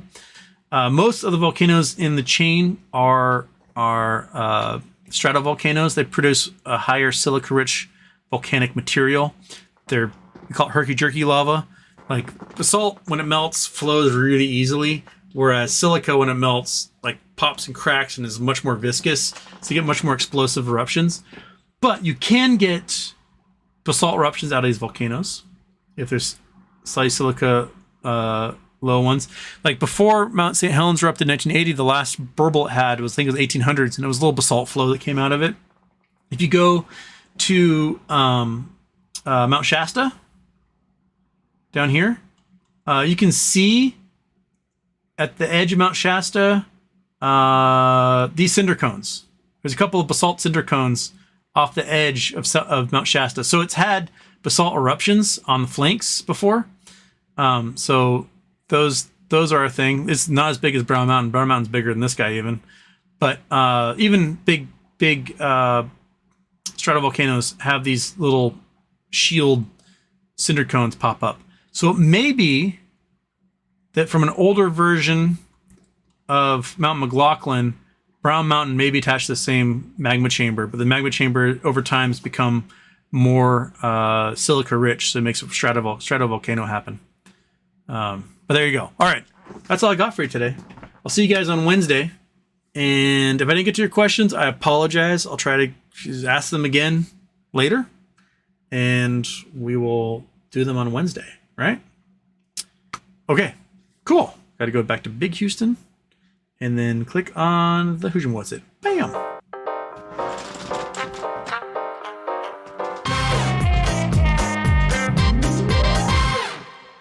Blah blah blah blah blah blah blah. Oh, blah blah blah blah blah blah blah blah blah. Oh, blah blah blah blah blah blah blah blah blah blah. The little fat belly. Look at that thing. Oh, jiggle jiggle jiggle jiggle.